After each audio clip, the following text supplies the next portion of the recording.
Penguin Random House presents The Shooting Star by Shivya Nath, read by Desouza. I'm Shivya, the author of The Shooting Star.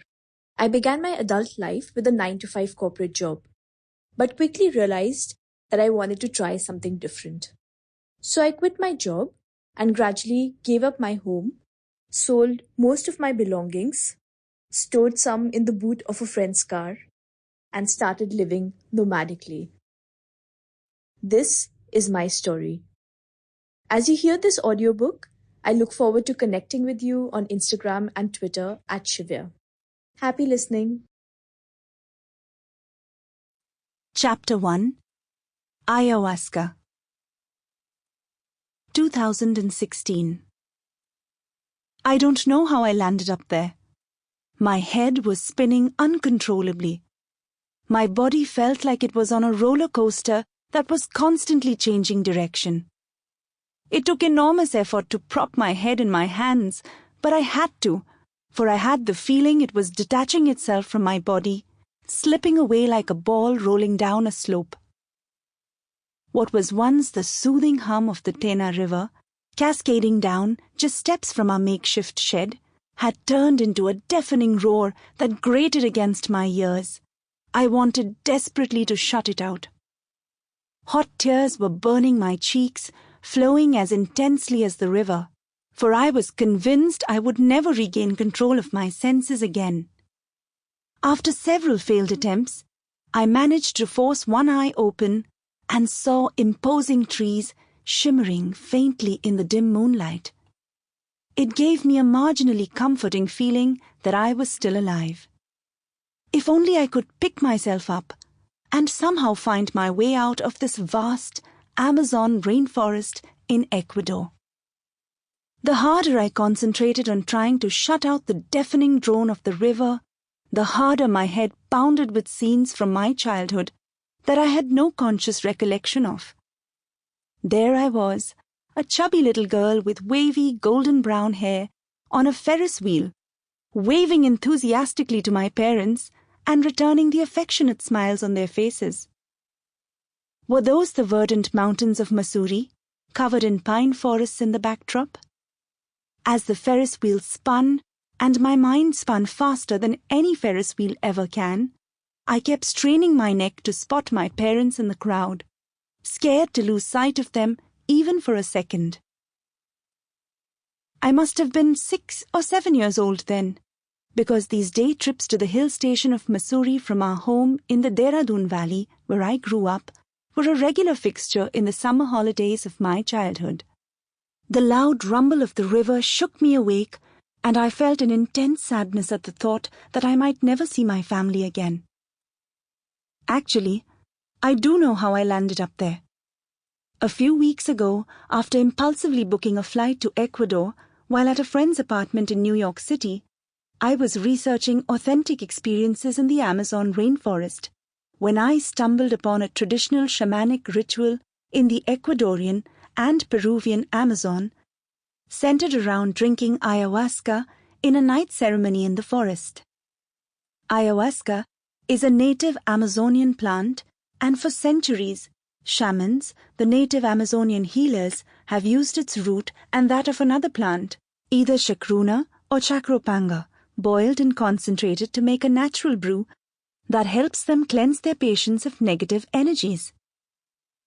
The fact that it is one of the most powerful hallucinogens in the world has got it banned from being consumed in most countries, but not here where it originated in the Amazon rainforest of Ecuador, where a small population of the indigenous Quechua people still live in the disconcerting darkness of the forest without electricity, relying on wild plants for their medicine and shamans for their healing. What I didn't know then, in that New York City apartment, as I saw snowflakes dance outside the window, was that excitedly reading about ayahuasca on a computer screen is very, very different from drinking it on an unexpectedly ominous night deep in the Amazonian wilderness. I opened my eyes to check if the comforting trees were still there, and sat up to a violent, nauseating sensation in my stomach. You purge your negative energies. I remember the words of Jan, a young Czech man and the mediator of the ceremony, who'd been living with the shamans and studying ayahuasca in Ecuador and Peru for the last 8 years. And purge I did, until there was nothing left in me to purge. In my trance-like state, with the river still roaring defiantly, I felt compelled to look for the people who had started the night with me in this makeshift shed, with only a flimsy thatched roof and open to the elements on all sides. In the distance, I could see the log on which our shaman, Don Ramon, had sat concealed in the shadows when the ceremony began. He had briefly emerged to squeeze drops of tobacco juice onto our trembling palms, and calmly instructed us in Spanish to snort them through the nose to cleanse our internal pathways. Then he had solemnly poured a large shot of ayahuasca, a thick, brownish liquid that he had spent the last 3 days brewing, from a stained glass bottle, and offered it to each of us, meditatively chanting in an almost inaudible voice as we gulped it down. His assistant, a brooding young Quechua boy, had ensured we quickly followed the shot, extremely bitter on the tongue, with a few sips of herbal huayusa tea made from another leaf native to the Ecuadorian Amazon, from a wooden bowl rough around the edges. My eyes darted round the shed to the log in the corner and the hammocks tied to the wooden poles grounding the thatched roof, and strained to decipher the shadowy figures that seemed to linger there. Was that Jan, Don Ramon, or his assistant? My mind chided me as though I were a naive child, and tried to convince me that there was no one seated on the log or swaying in the hammocks, that the shaman and his aides had retired home for the night, a short walk away through the eerie silence of the forest, that they had left me here all alone to traverse the blurry line between my dark nightmares and a surreal reality. Frighteningly alone. I couldn't keep my eyes open any longer, so I lay back down on the ragged mattress on the hard floor, covered my face with a flimsy blanket, and gave up trying to control my senses. The spinning sensation eased temporarily. The sound of the river became less threatening, and I found myself travelling through a strange trajectory of life events. I vividly relived in slow motion an argument with my mother years ago on our sunny terrace over how I'd get nowhere in life if I didn't ace my upcoming school tests. I felt the cool mountain breeze on my face as I sat behind my grandfather, arms tightly wrapped around his waist on a scooter ride home from school. I saw my teenage self squeezed into the boot of our small car as we headed out on a family picnic. Again and again, I saw moments with my parents that were lost in my subconscious, and sat up twice with a desperate urge to call them, only to realize that I had no idea where my phone was. And of course, there was no connectivity here in the middle of nowhere.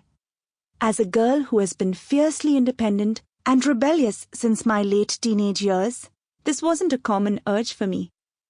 I kept drifting out of my visions of the past into a disorienting reality, and it hit me repeatedly that I've never been truly grateful for my life. I longed like I've never longed before for the simplest joys, of feeling alive, having control over my thoughts, and being able to decipher what was real and what was not.